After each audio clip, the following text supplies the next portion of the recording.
L'histoire des arbres est liée à l'origine du monde. L'origine des hommes est liée à l'histoire des arbres. Pour les peuples de la forêt, les arbres sont les ancêtres des hommes.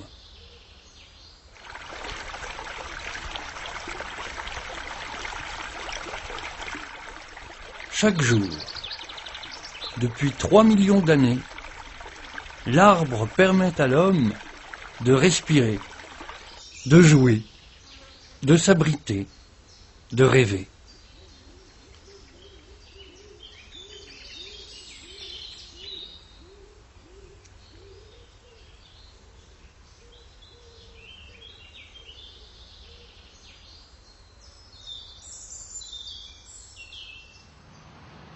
Mais les temps ont changé.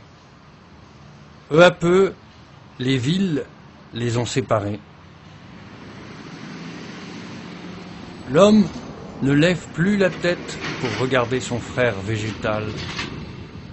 Le lien qui les unissait s'est évaporé dans nos sociétés modernes.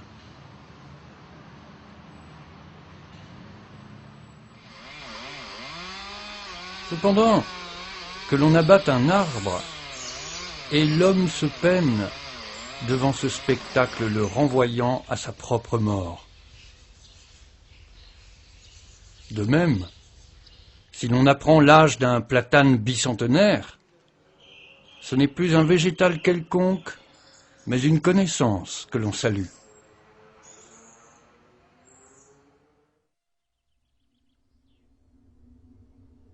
Arbre cosmique, arbre de vie, arbre guérisseur, arbre de la connaissance, les arbres traversent les barrières de l'espace et du temps.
Ces ifs, par exemple. À première vue, les arbres des cimetières normands, au même titre que les cyprès du sud de la France. La mythologie grecque les faisait pousser sur les bords du Styx, le fleuve des enfers. Ces branches et ces graines renferment en effet des principes toxiques redoutables pour le bétail, selon les éleveurs normands.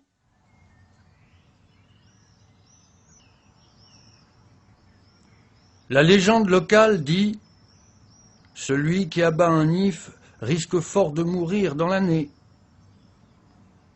Est-ce cette croyance qui a perpétué leur existence dans cette région?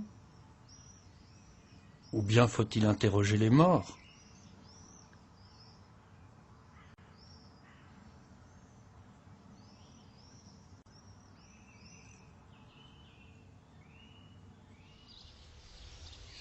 Les plus vieux ifs de Normandie, entre 1500 et 1600 ans,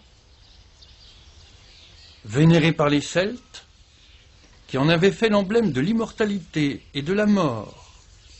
La coutume de les associer au cimetière fut préservée par les colons vikings qui trouvèrent là un rituel convenant à leur conception et croyance. Toutefois, ces arbres millénaires pourraient être les témoins d'occupations barbares en provenance d'Europe centrale ou encore d'origine saxonne.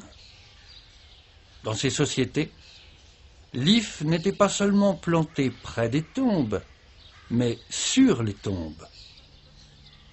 Une pratique funéraire qui fait communiquer le monde des vivants et celui des morts.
Étrange sculpture naturelle dans ces chairs tourmentées.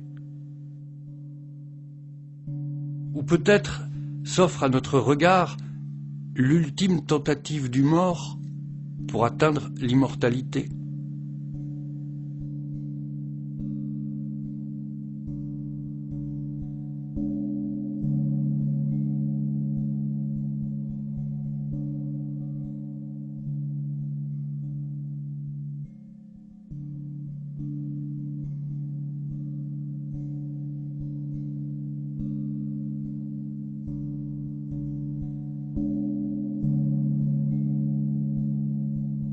Des profondeurs du temps, l'if est gardien des défunts. Pourtant, Nombre d'entre eux disparurent, victimes des premiers évangélisateurs de la Gaule païenne et de l'Empire, jusqu'à ce que, lassés de la résistance des populations qui tenaient fermement à leurs arbres-temples, on les christianisa. Non seulement on les sanctifia, mais on construisit près d'eux des églises à l'abri des vents dominants. Certains furent même dédiés à la Vierge ou à des saints. Mais même substitués à notre regard, les ifs millénaires continuent de puiser le fluide vital des morts dans les cimetières normands.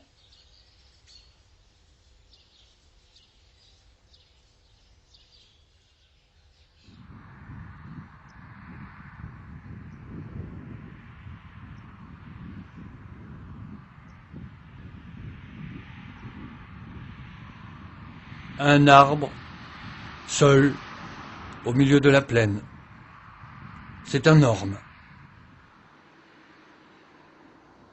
Un rescapé de la graphiose, cette maladie qui terrassa il y a quelques décennies presque la totalité de ses semblables. Il n'est pas vraiment seul, mais les véhicules modernes trop pressés refusent de lui faire la conversation.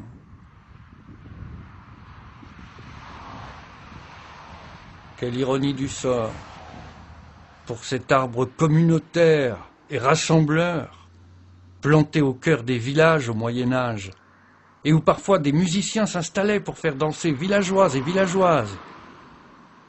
Cet arbre à danser, lui, est seul.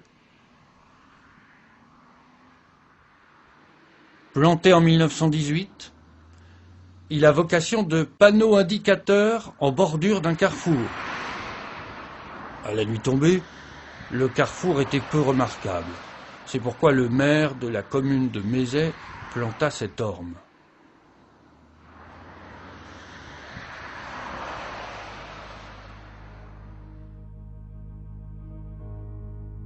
Que la brise se lève et l'arbre s'anime. Ses feuilles dansent avec le soleil. Le souffle dans ses branches lui renvoie des ritournelles d'antan.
La mort est une chose toute relative pour un arbre.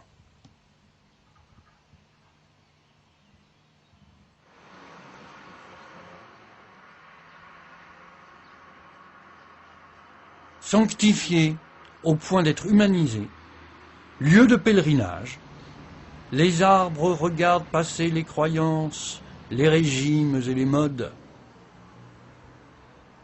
Contemporain de Guillaume le Conquérant, sous lequel il aurait séjourné, ce chêne fut à la fois adoré des païens, sacralisé par l'Église catholique, fustigé par les révolutionnaires, pour aujourd'hui troubler, fasciner les touristes du monde entier. Car ce chêne est millénaire,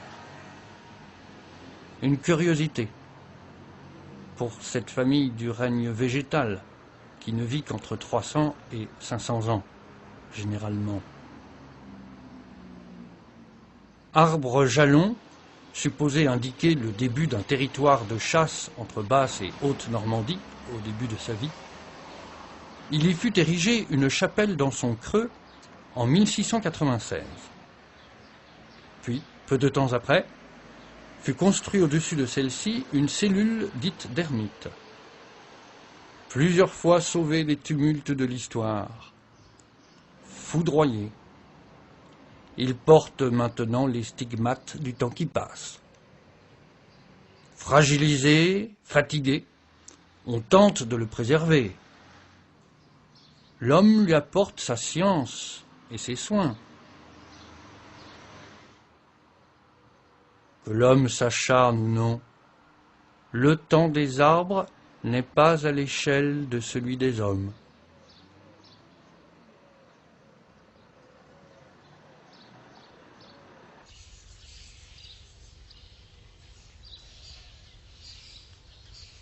L'homme est vivant ou mort.